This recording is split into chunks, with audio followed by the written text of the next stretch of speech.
is a phenomenal therapist. She is making things move and rock and shake. She is a two-time Ignite author. She is also writing her phenomenal solo book. Ladies and gentlemen, please meet Dr. Yasmine Saad. Hello. Hi, everyone. It's such a pleasure to be here to ignite the power of a woman. So, women, we all have a special power. It's the power to create. We have the ability to create life, and only women can do that. And I want to encourage you to think about this power in the big sense of the word. I am not just talking about, giving birth to children. I'm talking about giving birth. All the women I know are giving birth. And my question to you is, what are you giving birth to?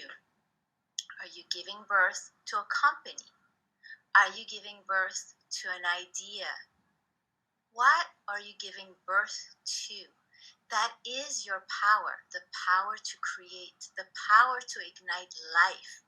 Life within you, life around you. So what power are you creating around you and within you? What life are you creating within you and around you? Now, most people, usually when I ask this question, tell me, I'm not creating anything. I'm just going to work and coming back home, and that's it. There's not much to me, and I have nothing special. So I'm here to encourage you to look deeper. You are. When you go to your job, are you helping your boss solve a problem? Are you creating a solution? Are you creating possibility for your coworkers, for your boss? Are you creating solution? What are you creating? And based on that, let's figure out, who are you? You have a special power of creation, and that power of creation is based on who you are. What's special about you? And so some people are problem fixer. They are solution maker. They create solution for people. Other make sense. Other challenge. They create opportunity. They stir the pot. They create balance in others. So my question again is, what are you creating? And if you can get in touch with what you are creating, you will get in touch with who you are. And if you get in touch with who you are, you can create even more. You see, we're all flowers, and we all have several petals. And most of us have only explored one petal, and there are so many other petals. Now, how do you find your way? Well, you actually have an inner guide that talks to you through thoughts and emotions. Did you know that your thoughts and your emotion are actually coded message? They are coded message that have been through the filter of the mind. And so most people, they dismiss their thoughts because they think they're just negative thoughts, or if they're positive thoughts, then they embrace them. But most people don't think about your thoughts and your emotion have messages for you and are here to rebalance you so that you can create more, you can shine more. So I'm here to invite you to look at your thoughts and look at your emotions. I am going to give you an example of how your thoughts and emotion actually talk to you and actually are here to guide you. If you can decode them, you have inner wisdom and you can connect to you. So let's take the example. You are frustrated. Let's take that example. A lot of people can relate. We all have been frustrated in our lifetime. It's a normal emotion. So what is that frustration telling you? What is the message? Most people are frustrated because they don't get what they want. They don't get what they want out of life. They want something more. They want something better. And so When you are frustrated, this is a signal that you have a desire for something better, for something more beautiful, that what you aspire for is not fulfilled. And that anger is to stir up something within you so that you move forward, so that an action is taken. Most people don't know what to do with anger because most of the time you want to shout at someone, yell at someone, and you don't want to be a bad person, you don't want to be mean. So you don't know what to do with it. In reality, you want to see that anger as something is not met, something is not fulfilled. And what do you have to do internally and externally for that need to be met?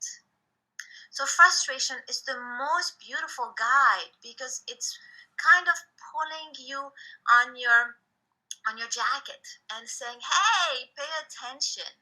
You're not so happy right now and you're not meant to be just where you're at. You're meant to outgrow this. You're meant to push." Anger, frustration is meant to be a push forward, a push up.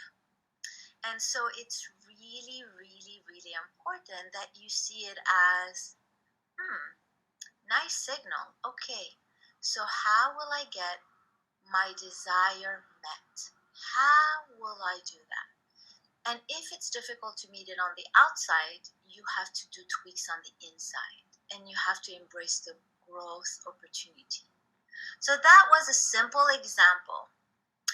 There's a lot of other emotions that we all have, and they're all a guide. So in my upcoming book, Decoding Your Thoughts and Emotion, I'm going to be talking about all of them. Imposter syndrome, anger, frustration, anxiety, perfectionism, feeling like victim in the world. There's so many. Feeling down, feeling sad. They all have a meaning. Like, I'll give you a few others so that you can a bit get an idea of how to decode your thoughts and emotions so that you can go back to being in touch with you and you can create the life you want for yourself and for others. You are creators, and the message is constantly there. So, another example is one of sadness. We all have experienced sadness. Well, sadness is the other side of beauty, is the other side of love. When you're sad, is that you have sometimes a loss. And when you have a loss, it's because you had love and it's because you had beauty. So, sadness is the sign that you're connected to another dimension that is more beautiful than the one that you have, than your current reality. So, can you honor your sadness? And can you be in touch with who you are and the other dimension, the other life that you would like, that you will have? And how can you honor that? If you have experienced grief, we know with COVID, a lot of us have experienced grief. Grief happens because there's love and there is connection, and we want that connection to continue. And because it cannot continue in the material world, we feel grief. Grief is a sign that you need a continuation of that connection, of that love. So, how can you do it? Can you take that person who passed away with you? Can that person be with you? Can you talk to them? Can you maintain that connection? How can you do that? Once you do it, grief dissipates because the person is with you. And there's no more need for grief. You are one with them. You're in touch with love with them. And they continue with you, and grief subsides. And that's the journey for grief. And there are many different ways. But grief is a sign of love and is a sign of a need of a connection. And that's the way you connect to yourself. So I invite each and every one of you to really think about, what do I do every day?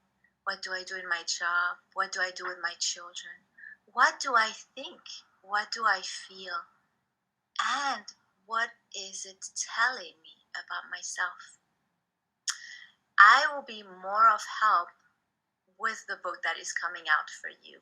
But I wanted to give you a little glimpse of the idea that You are an antenna. You're here to bring life to you and to others, and you are guided through your thoughts, your emotion. So, to the power of women, creators of life in the big sense of the world. I'm Dr. Yasmine Saad, and it's my pleasure and honor to ignite the power of women.